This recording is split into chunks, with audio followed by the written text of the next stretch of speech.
بسم اللہ الرحمن الرحیم۔ حضرت داؤد علیہ السلام کے زمانے میں ایک بڑھیا تھی۔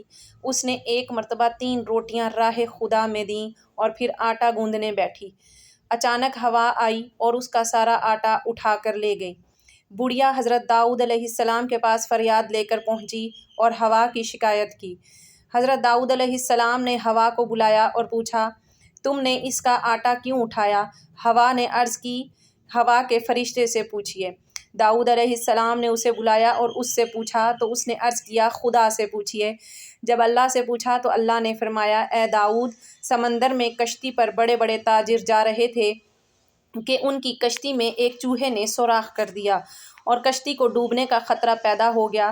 میں نے ہوا کو حکم دیا کہ وہ یہ آٹا اڑا کر اس کشتی میں ڈال دیں تاکہ وہ لوگ اس آٹے سے سوراخ بند کر لیں۔ چنانچہ انہوں نے اسی آٹے سے سوراخ بند کیا اور بسلامتی کنارے پر پہنچ گئے۔ اے داؤد، ان کشتی کے تاجروں سے ان کے سارے مال کا تیسرا حصہ اس بڑھیا کو دلاؤ۔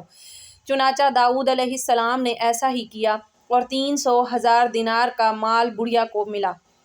حضرت داؤد علیہ السلام نے فرمایا، یہ اس کی 3 روٹیوں کے صدقے کی برکت ہے۔ حضرت اکرمہ رضی اللہ تعالیٰ عنہ فرماتے ہیں کہ ایک ملک کا بادشاہ بہت ظالم اور کنجوس تھا۔ اس نے اپنے ملک میں یہ اعلان کر دیا کہ کوئی بھی کسی فقیر یا مسکین پر کوئی چیز صدقہ نہ کرے، کوئی کسی غریب کی مدد نہ کرے۔ اگر کسی نے ایسا کیا تو میں اس کا ہاتھ کاٹ دوں گا۔ یہ خبر سن کر لوگوں میں سنسنی مچ گئی۔ اب ہر کوئی صدقہ دینے سے ڈرنے لگا۔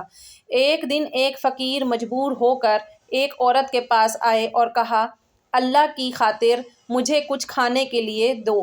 تو عورت بولی، ہمارے ملک کے بادشاہ نے اعلان کیا ہے کہ جو کسی کو صدقہ دے گا اس کا ہاتھ کاٹ دیا جائے گا۔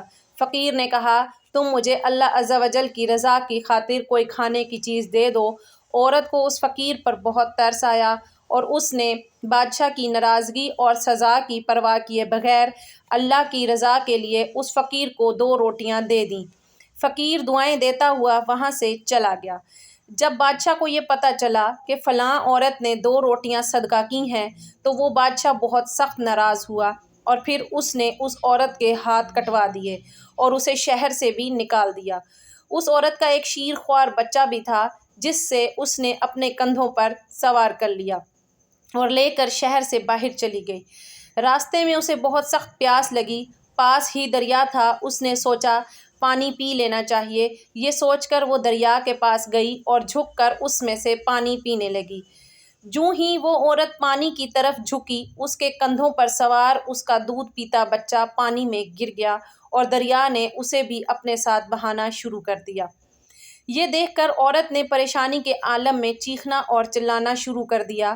اتنے میں اس کے پاس 2 خوبصورت نوجوان آئے اور انہوں نے اس سے پوچھا، تم کیوں رو رہی ہو؟ اس نے بتایا کہ میرا دودھ پیتا بچہ دریا میں گر گیا ہے اور میرے تو ہاتھ بھی نہیں ہیں جن کی مدد سے میں اسے نکال سکوں۔ عورت کی آواز سن کر ان میں سے ایک نے دریا میں غوطہ لگایا اور تھوڑی دیر بعد ہاتھ میں ننھے منھے بچے کو اٹھائے واپس باہر نکل گیا۔ عورت اپنے لختے جگر کو صحیح سلامت دیکھ کر بہت خوش ہو گئی۔ اب دوسرے شخص کی باری تھی۔ اس نے اپنے منہ میں کچھ پڑھ کر اس عورت کے جسم پر دم کیا جس سے اس عورت کے دونوں ہاتھ درست ہو گئے۔ یہ دیکھ کر وہ عورت اور زیادہ خوش ہو گئی اور ان سے پوچھنے لگی کہ اے اللہ کے نیک بندو، تم کون ہو؟ انہوں نے کہا، کیا تو نے ہمیں پہچانا نہیں؟ اس نے کہا، نہیں۔ انہوں نے کہا کہ ہم تمہاری وہ 2 روٹیاں ہیں جو تو نے اللہ کی راہ میں صدقہ کی تھیں، جن کی وجہ سے تو مصیبت میں مبتلا ہوئی، اور آج انہی 2 روٹیوں کی وجہ سے تجھے مصیبت سے نجات بھی مل گئی۔ حضرت انس رضی اللہ تعالیٰ عنہ سے روایت ہے کہ رسول اللہ صلی اللہ علیہ وآلہ وسلم نے فرمایا، صدقہ کرنا اللہ کے غضب کو ٹھنڈا کرتا ہے اور بری موت سے بچاتا ہے۔ ترمذی شریف۔ اللہ کے غضب کو ٹھنڈا کرتا ہے کا مطلب یہ ہے کہ جو شخص اللہ کی راہ میں اپنا مال خرچ کرتا ہے اسے اللہ تعالیٰ دنیا میں عافیت اور سکون کے ساتھ رکھتا ہے اور اس پر بلائیں نازل نہیں کرتا اور اس کو بری موت سے بچاتا ہے۔ اس کا مطلب یہ ہے کہ صدقہ و خیرات کرنے والا مرنے کے وقت بری حالت سے محفوظ رہتا ہے، یعنی نہ تو اسے شیطان اپنے وسوسوں میں مبتلا کر پاتا ہے اور نہ وہ شخص کسی ایسی سخت بیماری اور تکلیف میں مبتلا ہوتا ہے جس کی وجہ سے وہ ضبط کا دامن چھوڑ کر کفر اور کفران کی دلدل میں پھنس جائے۔ حاصل یہ ہے کہ اللہ رب العزت کی خوشنودی اور رضا کی خاطر اپنا مال و زر خرچ کرنے والا خاتمہ بالخیر کی ابدی سعادت سے نوازا جاتا ہے۔